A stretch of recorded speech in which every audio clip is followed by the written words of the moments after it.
시험 되게 재밌어요. 보면 이제 4,000포인트가 넘어가면서 계속 사람들은 포모를 느꼈죠. 이거 언제까지 가냐, 나 많이 매수 못했는데 좀만 눌려라고 했었거든요. 막상 밀리고 내가 바랬었던 시점이 오잖아요. 그럼 무섭습니다. 왜? 이게 끝이 아닌 것 같거든. 아무리 봐도 삼성전자 10만원 너무 비싸 보이고 우리나라 코스피 4,000이 말이 안 돼 보이거든. 그러다 보면은 오히려 이제 언제 매수할지 타이밍을 못 잡게 돼요. 단순히 많이 오른 것 때문에 지수를 뭐 3,800을 깨고 내려간다? 3,800 깨고 내려가면 땡큐예요. 근데 말 깨고 내려간다 하더라도요, 정말 빠르게 치고 올라올 겁니다. 3,800포인트가 바텀라인은 아니에요. 지금은 4,000포인트 바텀라인을 지금 계속 테스트를 하고 있는 그런 상황이기 때문에 오히려 눌림을 이용해서 이제 신규 매수, 추가 매수 삼으시면 될 것 같고요.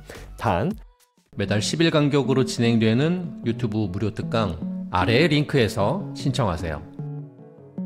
코스피가 11월 들어 조정이 지속되고 있습니다. 현재 시장 어떻게 평가하고 계신가요? 일단 요거는 제가 지난번에 한번 나와서 말씀드렸을 텐데 10월 달에 금리 인하를 하면 안 됐었다라고 저는 생각을 해요. 여전히. 근데 뭐 이미 했기 때문에 어쩔 수 없다라고 생각하고 있긴 있지만, 이게 사람이라는 건 항상 보면은 기대감을 항상 많이 가지거든요. 그러니까 우리가 보통 그런 얘기 많이 하잖아요. 기대감이 크면 실망도 크다라는 그런 내용을 되게 많이 얘기하는데, 시장의 기대대로 갔으면은 거의 뭐 매달 금리 인하를 해야겠죠. 근데 일단 시점상으로 10월 달은 저는 넘어가고, 이제 제일 좋았던 거는 12월과 내년 1월 두 달 연속으로 금리 인하 하는 게 제일 좋지 않았을까라는 생각을 하고 있었는데, 10월 달에 금리 인하를 하고 나니까 연준도 살짝 딜레마에 빠진 거죠. 왜냐하면 11월 달에 FOMC가 없습니다. 근데 12월 달에 금리 인하를 한번 더 하기에는 부담이 조금 있죠. 그래서 그 사이에 지금 이제 연준 위원들 나와가지고 하시는 말씀이 12월 금리 인하는 모르겠다, 지켜봐야 된다, 그때 어떤 데이터를 보고해야 된다, 이런 식으로 얘기를 해버리니까 전 세계적으로 지금 뭔가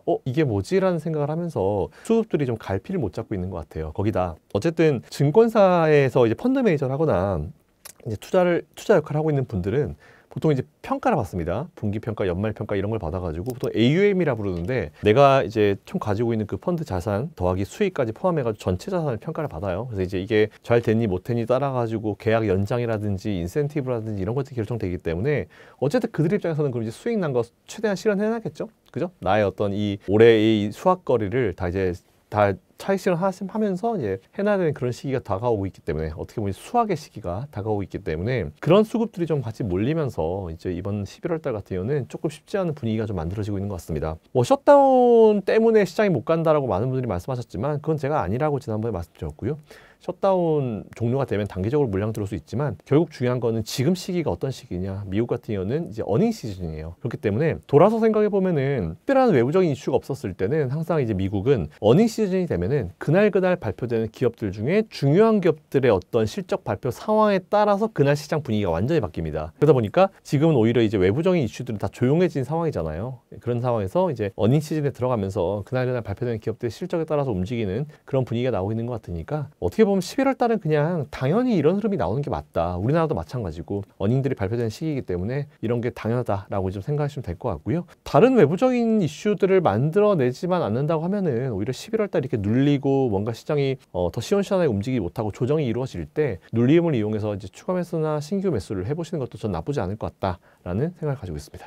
이제 많은 사람들이 걱정을 하시는 게, 막상 이제 조정이 오니까 4,000 밑에 3,800 아래까지 더 깨지고 내려가는 게 아니냐 하는 우려도 나오고 있는데, 그럴 가능성도 있다고 보시나요? 참 되게 재밌어요. 보면 이제 4,000포인트가 넘어가면서 4,100 쭉쭉쭉 넘어가면서 쭉 가면서 계속 사람들은 포모를 느꼈죠. 이거 언제까지 가냐, 나 많이 매수 못했는데 좀만 눌려라고 했었거든요. 그래서 그런 상황에서 뭐라고 그랬냐면은, 어차피 조정이 필요한 시점이다. 우리나라 코스피 4,000 깨졌다, 다시 올라가고 이제 4,000포인트를 어떤 지지 라인을 확인하는 흐름이 나올 것이고, 삼성전자 같은 경우는 10만원 깨졌다가 또 10만원을 이제 지지 라인으로 보는 그 가격적인 부분을 테스트를 할 것이다 라는 그런 말씀을 드렸는데, 딱 지금 그게 진행되고 있다 보시면 됩니다. 다른 거요? 없어요. 다른 거 악재성 요인이 뭐 있을까요? 없습니다. 그러니까 사람 마음이 웃긴 게, 올라갈 때는 못 따라가서 되게 안타까워요. 근데 막상 밀리고 내가 바랬었던 시점이 오잖아요. 그럼 무섭습니다. 왜? 이게 끝이 아닌 것 같거든. 아무리 봐도 삼성전자 10만원 너무 비싸 보이고 우리나라 코스피 4,000이 말이 안 돼 보이거든. 그러다 보면은 오히려 이제 언제 매수할지 타이밍을 못 잡게 돼요. 저는 오히려 지금 상황에서 시장을 누르는 요인이 뭐가 있을까? 단순히 많이 오른 것 때문에 지수를 뭐 3,800을 깨고 내려간다? 3,800 깨고 내려가면 땡큐예요. 근데 말 깨고 내려간다 하더라도요, 정말 빠르게 치고 올라올 겁니다. 3,800포인트가 지금 우리나라 증시의 이제 바텀라인은 아니에요. 지금은 4,000포인트 바텀라인을 지금 계속 테스트를 하고 있는 그런 상황이기 때문에 그 부분 체크하셔가지고 오히려 눌림을 이용해서 이제 신규 매수, 추가 매수 삼으시면 될 것 같고요. 단 바로 매수한다고 바로 지수가 올라가거나 바로 주가 올라간다거나 그런 걸 바라실 시점은 아닙니다. 왜냐하면 지금 여전히 외부적인 이슈들 중에 아직까지 정리 안 된 이슈들이 좀 있죠. 그리고 불안 요소들이 몇 가지가 좀 있기 때문에 바로 시장이 반등해서 바로 치고 올라가는 그런 분위기가 되지는 않을 거예요. 그리고 발표되는 기업들의 실적이 생각보다는 그렇게 잘 나오지 않는 느낌이 있죠. 특히 이번 주 같은 경우는 엔비디아가 이제 나오는데 엔비디아에 대한 어떤 시장의 예상치를 제가 쭉 살펴봤는데 여전히 좀 높아요. 사실 여러분 생각해 보세요. 내 자신이 매년 20%씩 30%씩 성장을 하고 있을까요? 아니거든요. 되게 어려워요. 매년 20% 30% 성장한다는 게 되게 어렵고 특히 매출 기준으로 어렵기 때문에 그걸 바라는 것 자체가 저는 월가가 사실 제일 잘못됐다고 생각합니다. 월가가 일반 개인 투자자들 간을 키워놓고 있어요. 정말 잘못된 거고요. 그러니까 우리가 본론으로 돌아와가지고 이 회사가 계속 성장세를 이어가는지가 중요한 건데 성장세는 꺾일 수 있습니다. 우리가 2차전지 때도 봤잖아요. 모든 사람은 처음에는 막 수급들이 들어오면서 정말 미친 듯이 올라가죠. 그러다가 어느 시점쯤 되면은 야 이게 맞아 라고 하면서 수급이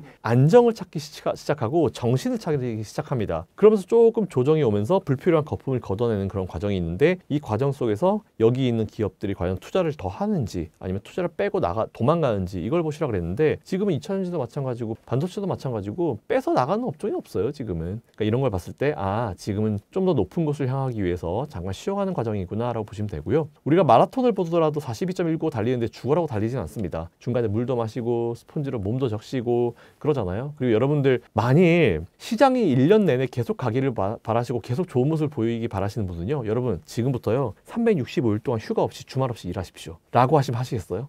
아니에요. 모든 삶도 마찬가지고 주식도 마찬가지입니다. 달리는 흐름이 있으면요. 쉬어가는 시점도 분명히 뭐 한 달이든 두 달이든 있어야 돼요. 근데 되게 재밌는 건 뭔지 아십니까? 적당히 잘 쉬잖아요. 쉬면 쉴수록 오히려 나중에 올라갈 때 다시 탄력성이 굉장히 높아집니다. 그러니까 지금 오히려 좀 쉬는 김에 좀 잘 쉬어라 이렇게 생각하시는 게 제일 좋을 것 같아요. 만약에 지금 들어가면 또 반대급부로 그런 생각도 할 수 있을 것 같습니다. 2000대일 때 들어갔던 분들은 그래 많이 벌었어 이런 마음 드실 수 있을 것 같은데 3000 후반 이제 조정이 온다 해도 3000 중후반 때 들어가신 분들은 내가 먹는다 해도 얼마나 먹을까 하는 고민이 있을 것 같은데 상방은 좀 어디까지 갈 수 있을 것이라고 보시나요? 일단 저는 제가 몇 년 전부터 시장 안 좋고 뭐 경기 침체설 계속 나오고 우리나라 증시가 뭐 그런 얘기 있었잖아요. 이제 뭐 한국 증시 탈출이 지능순이다 이런 얘기 있었잖아요. 저는 그때부터 똑같이 제가 드렸던 포인트가 있어요. 우리나라 코스피 지수는 일단 3,850은 갖다 대놓고 거기가 스타팅 포인트지 그 밑에는 말이 안 되는 저평가 구간이다. 일단 3,850을 넘어가야 된다라고 말씀드렸는데 최근에 계산해 보니까 그게 좀 더 올라갔더라고요. 3,920. 그래서 저는 우리나라 지수는 그냥 3,920포인트는 그냥 스타팅 포인트라고 생각을 해요. 네. 그래서 이거보다 밀리면 오히려 좀 더 매수를 해도 되는 그런 상황이라 보고 있고 그리고 이제 업사이드가 되게 궁금하실 거예요. 근데 하나 전제를 드릴게요. 전제를 제가 지금 상황에서 유일하게 저의 어떤 신경을 제일 건드리는 게 하나 있는데 뭐냐면은 4,000포인트가 넘어가고 조금 지수가 올라가니까 바로 정치권에서 또 무슨 세금 얘기 나옵니다. 주식 관련 세금이 또 얘기 나와요. 아니에요. 진짜 아닙니다. 그 진짜 국회의원분들 듣고 계시는 분들이 계시다면 꼭 생각하셔야 될 게 4,000포인트가 넘어간다고 하더라도 개인 투자자들이나 국민적 계좌가 플러스가 되지 않아요. 그거 왠지 아세요? 이미 국민들은 오랜 기간부터 투자를 해왔기 때문이에요. 특히 2차전지 고점에서 매수하신 분들은 지금 많이 반등 하는 것 같지도 않지만 반등한다 하더라도 이제 겨우 마이너스 40% 30%대 이제 들어왔을 텐데 그거 가지고 그리고 삼성전자도 옛날에 뭐 10층에 나 물려 있어요. 나 9층에서 구해주세요. 이랬던 분들이 이제 수익권 조금 들어간 시점인데 지금 뭐 세금을 한다고요? 그건 아니에요. 그러니까 저는 그런 불필요한 얘기가 또 나오길래 제가 또 방송 나와서 이 얘기 무조건 해야지 싶었는데 아닙니다. 그래서 저는 항상 말씀드리지만 개인 투자자들한테 뭐 진짜 푼돈만 한번 거래할 때마다 뭐 몇천 원 몇만 원 이렇게 받을 생각하지 마시고 차라리 기업들 해외에서 더 사업 잘할 수 있게 더 돈 많이 벌 수 있는 환경 만들어 두신 다음에 기업들한테 법인세 많이 걷으십시오. 개인 투자자들한테 아직 걷을 수 있는 시점 아니에요. 오히려 그 얘기 나오니까 바로 외국인들 더 때려버리잖아요. 아니라니까요. 제발 세수에 대한 중요성 알고 있습니다. 분명히 알고 있는데 모든 세금이라고 하는 거는 시점이 되게 중요해요. 국민들 사실은 지금 보면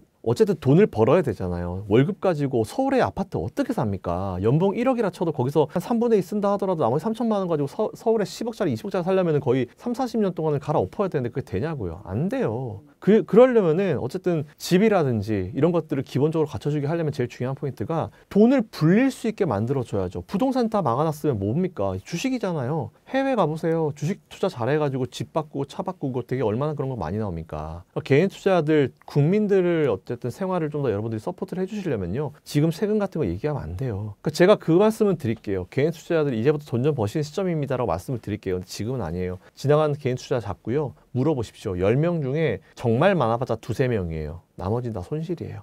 나 지금 계좌 플러스예요. 아닐걸요? 몇 년 전에 손절한 거 다 생각하면 절대 수익 아닐걸? 그러니까 저는 이런 걸 꼭 아셔가지고 봐주시면 될 것 같고, 정치권에서 만일 그런 이 세금 관련 내용만 없고 그런 불필요한 쓸데없는 얘기만 안 하면은 일단 저는 우리나라 지수는 내년 정도 봐도 4,500 이상은 가 있어야 정상이라고 봐요. 네, 그렇기 때문에 어쨌든 투자에 대한 사이트는 그대로 이어가셔도 된다라는 말씀 드리겠습니다. 네, 그 다음으로 많이 나오고 있는 이야기가 환율에 대한 이야기가 좀 많이 나오고 있습니다. 환율은 좀 어떻게 보고 계신가요? 환율이요? 사실 저도 지금 요즘에 시장 분위기가 전반적으로 좀 좋아가지고 뭐 저는 아시겠지만 제 방송 오래 보신 분들은 아시겠지만 제가 되게 얘기를 많이 들었던 것 중에 하나가 뭐냐면 김선영은 정말 아무 생각 없는 강세론자네, 이 얘기를 제가 한 3~4년 전부터 엄청 많이 들었어요. 강세가 될 것 같으니까. 자, 그런 상황에서 저는 여전히 강세론자거든요. 여전히 시장이 좋을 거다, 더 좋아질 수 있다라고 보는 사람인데도 불구하고 제가 요즘에 조금 뭔가 조정의 빌미 아니면 좀 뭔가 시장이 불안정하게 갈 수 있는 요건들을 일부러 억지로 제가 찾아봐요. 조금이라도 핑계를 찾아보는데 그 중에 하나가 환율이거든요. 환율 상황은 사실 보면 지금 일단 우리나라는 미국한테 치이고 일본한테 치이고, 그죠? 환율이란 건 원래 상대적 개념이잖아요. 우리나라와 미국과의 관계, 우리나라 일본과의 관계, 그리고 미국과 일본이 꼬여버리면 우리나라도 같이 꼬여버리는, 이제 위아더 월드하는 그런 상품이다라고 좀 보시면 될 것 같은데, 환율이 너무 높습니다. 근데 그럼에도 불구하고 이거 긍정적으로 해석할 수 있는 거는 어쨌든 지금 원화는 너무 약세예요. 그래서 저는 원화가 강세로 갈 수밖에 없는 그런 상황이 될 것이다라고 보는데, 여전히 미국이 좀 불안정한 상황이기 때문에 지금 미국의 달러가 계속 지금 이제 불안정하니까 우리나라 원화까지 좀 불안정한 모습이 나오고 있는데, 이건 좀 시간이 지나면은 안정을 찾지 않을까라고 생각하고 있습니다. 자, 그렇기 때문에 원화는 좀 텀을 두고 좀 강세로 갈 수 있을 것이다. 즉 달러 원 환율이 떨어질 수 있을 것이다라고 보고 있고, 지금 오히려 높은 자리이기 때문에 부담스러워서 외국인들이 매도를 하고 이제 나가고 있는 상황이잖아요. 근데 원화 강세로 가게 되면은 오히려 외국인들이 더 들어올 수 있는 정말 좋은 조건이기 때문에 높은 이 수준에서 떨어지기만 좀 기다린다라는 그런 생각을 가지고 있습니다. 그래서 그게 긍정적으로 볼 수 있는 부분인데, 부정적으로 볼 수 있는 건 뭐냐면 우리나라가 미국이랑 무역 협상을 했잖아요. 매달 200억 달러씩 내놔야 됩니다. 그죠? 자, 그런 상황인데 지금 환율도 원화가 약세예요. 근데 매달 우리나라 외화 보유고에서 200억 달러씩 미국한테 가야 됩니다. 부담스럽겠죠. 이거 자체가 사실은 우리 외환 시장에 굉장히 부담스러운 요인이 될 것이다 라고 생각하는데, 아무 생각 없이 이번에 협상을 마무리 짓지는 않았을 거다 생각합니다. 그리고 일단은 그런 환율, 이런 외화들이 빠져나가는 부분을 어떻게 커버링 할지 앞으로 좀 지켜볼 필요가 좀 있을 것 같은데, 그렇다고 해서 이게 당장 엄청난 영향을 미칠 것 같지는 않아요. 지금 환율 상황은 이제 각국의 어떤 무역 협상이나 아니면 미국의 내부 상황이나 이런 것들 때문에 불안정한 상황이기 때문에 일단 저는 조금은 더 지켜볼 필요가 있을 것 같다. 그리고 환율은 우리가 매일매일 좀 모니터링을 할 필요가 있을 것 같다 라고 좀 생각을 하는데, 그럼에도 불구하고 환율은 너무 높습니다. 근데 여기서 우리가 바랄 수 있는 거는 이 높은 환율임에도 불구하고 우리가 4,000포인트를 유지를 계속 할 수 있다라고 하는 거는 좀 좋게 생각하면은 이제 미국이나 어떤 상황이 좀 풀리게 돼서 원화 강세, 달러 약세로 가게 되면은 외국인들이 더 들어오겠죠. 그럼 외국인들이 들어올 때 우리나라 뭐 사겠습니까? 삼성전자, SK하이닉스 이런 애 사겠죠? 그러다 보면은 그런 기업들의 주가는 더 올라갈 수 있겠죠. 그러면 그 기업들이 하드캐리해서 우리나라 코스피 지수의 상승을 더 이끌 수 있겠죠. 네, 이렇게 생각하시면 될 것 같습니다. 오히려 너무 악재보다는 앞으로 떨어질 가능성이 더 높다, 이렇게 이해하겠습니다. 그렇다면 이제 미국의 상황에 대해서도 좀 여쭤보고 싶습니다. 네.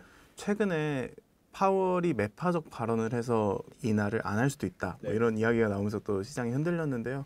거기에 대해서는 좀 어떻게 보고 계신가요? 그렇죠. 근데 사실 이게 그런 의견을 들었을 때 듣는 사람의 입장에 따라서 저게 매파다 비둘기파다 나눌 수 있을 것 같은데, 저는 사실 그건 매파는 아니라고 봐요. 파월은 어쩔 수 없이 그렇게 멘트를 할 수밖에 없는 상황입니다. 왜? 10월 달에 금리 인하를 했기 때문에. 10월 달에 안 했으면 좀 좋았을 텐데 10월 달에 금리 인하를 하면서 11월에 FOMC가 없어요. 문제는. 그러니까 한 달 동안에 FOMC가 없기 때문에 이 상황에서 정말 많은 이슈들이 있을 수 있거든요. 그래서 저는 그걸 좀 주의하자라는 그런 말씀을 많이 드렸었는데, 어쨌든 뭐 지금 파월 의장뿐만 아니고 심지어 닐 카시카리 총재 같은 경우도, 미네폴리스 총재 같은 경우도 나 11월 달 반대했는데, 금리 인하 반대했는데 이렇게 얘기가 나와요. 그런 것처럼 지금 뭐 이런 얘기를 또 들으면 연준 내에서도 뭐 서로 의견이 안 맞다 이러는데, 북한입니까 여러분들?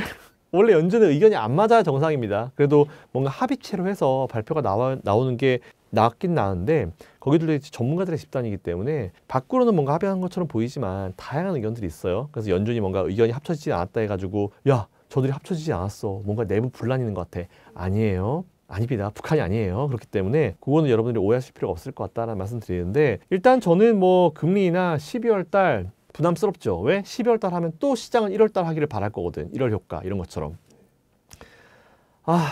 진짜 좀 답답해요. 그래서 저는 오히려 그래서 지금 상황에서는 오케이. 그러면은 그래도 설마 12월 하겠지, 1월 하겠지 이런 기대감이 시장에 있거든요. 그렇기 때문에 지금 시장이 이렇게 반응하는 건데 있는 그대로 말씀드리면 저는 모양새로 따지면 12월은 좀 건너뛰는 것도 나쁘지 않겠다는 생각이 좀 들긴 들어요. 뭐 정 급하면 1월 달에 50bp 해버리면 되니까 네, 타이밍상으로 12월 달에 했으면 12월은 좀 건너뛰고 한번 가는 것도 낫지 않을까라는 생각을 가지는데 그렇게 되면 또 시장은 또 막 이런 막연한 걱정이 있을 거거든요. 근데 그럴 때 누가 나와가지고 12월은 모르겠는데 1월은 해야지 1월 정도 할 겁니다 하면 그게 반영이 또 한 달 빠르니까 또 12월 달 반영이 되면 또 올라갈 거예요. 그래서 저는 오히려 그게 지금 상황에서는 제일 낫지 않을까라고 생각하고 있어서 10월 달에 안 했었어야 되는데 했으니까 저는 12월 달이라도 한번 건너뛰는 게 낫지 않을까. 뭐 말 근데 지표가 안 좋으면 해야죠. 이제 12월 달 한번 건너뛰어도 되지 않을까라고 좀 생각하고 있습니다. 이게 오히려 12월에 안 할 걱정이 아니라 하는 게 오히려 더 걱정된다 이런 입장이신 건가요? 그렇죠. 지금 상황에서 물론 이제 연준이나 다른 모든 사람들이 이 높은 금리 수준 자체가 고착화되는 게 두렵긴 해요. 그럼 이제 10월 했고 12월 했고 1월 했고 줄줄줄 다 한다? 그렇게 금리를 빨리 내리면은 이제 물론 이제 금리를 빨리 내려서 좋은 업종들이 있겠죠. 근데 금리를 빨리 내리면은 오히려 안 좋은 업종들도 많아요. 이제 은행 같은 경우도 아시겠지만 그 예대 마진 가지고 먹고 사는 애들이잖아요. 그렇기 때문에 그렇게 금리를 빨리 내린다라고 하는 거는 첫 번째로 이제 분명히 이제 불편함을 가지고 있는 산업도 있을 것이고 두 번째로 금리를 빨리 내리잖아요. 만약 12월, 1월, 뭐 9월 내렸죠, 10월 내렸죠, 12월 내리고 1월 내리잖아요. 그러면 시장의 한켠에서는 와 금리 내린다 좋다라고 하겠지만 한켠에서 어떤 얘기 나오는지 압니까? 뭐 있는 거 아니야? 뭐지? 연준 그것도 파월이 왜 갑자기 4번 연속으로 금리 인하하지? 우리가 모르는 경제적 위험 신호가 있는 거 아니야? 이런 얘기 또 해요. 그러면서 또 그 불안 심리가 시장에 들어가잖아요. 그럼 그때는 이제 금리 인하 효과가 없어지는 거예요. 그렇습니다. 그래서 저는 오히려 한번 안 하는 게 낫지 않을까. 12월 달은 시장에 기대를 하든 말든 그건 어차피 시장의 기대니까 안 하는 게 낫지 않을까라는 저는 그런 생각을 가지고 있습니다. 12월에 이제 FOMC 회의도 있는데 선물 옵션 만기일도 있어서 그 이후에 좀 산타 랠리를 기대하시는 분들도 많이 계시거든요. 이게 올 수 있을 거라고 보시나요? 근데 이게 여러분들 아셔야 될 게 뭐냐면은 제가 예전에 자주 얘기했던 얘기인데 산타 랠리에 산타 할아버지 있잖아요. 시간차 공격하십니다. 그러니까 많은 사람들이 산타 랠리 하면은 진짜 크리스마스 시즌에 이제 뭔가 오시기를 바라잖아요. 근데 막상 따지고 보잖아요. 12월 24일 때 좀 온 적 별로 없어요. 항상 이제 1월 달에 많이 오시거든요. 1월 달에 이제 그 1월 효과와 함께 오시는 경우가 좀 많았었어요. 그렇기 때문에 산타 랠리 해가지고 연말에 뭐 좋아라 이런 건 아니거든요. 그러니까 오히려 연말에 좋으면 뭐 산타 랠리고 안 좋으면 산타 랠리 아니다 이렇게 하는데 뭐 딱 정말 산타 랠리 뭐 그래도 지수 몇 % 이상 상승을 통계를 내보면요.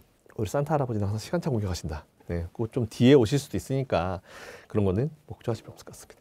오히려 좀 일반 투자자분들은 그런 걸 대응하기 어려우니까 지금 조정 기회에 많이 매수를 해두셔도 괜찮은 전략이겠네요. 네, 저는 오히려 그래서 11월 달에는 어차피 시장이 원하는 대로 연준 위원들이 다 이렇게 얘기해 주지 않을 거예요. 그렇기 때문에 11월은 조금 쉬어가는 분위기가 지금도 만들어지고 있지만 한 절반 정도 지났네요. 이제 11월은 조금 눌림을 이용해서 신규 매수 추가매수 전략을 취하시는 게 낫지 않을까라는 그런 생각을 하고 있습니다.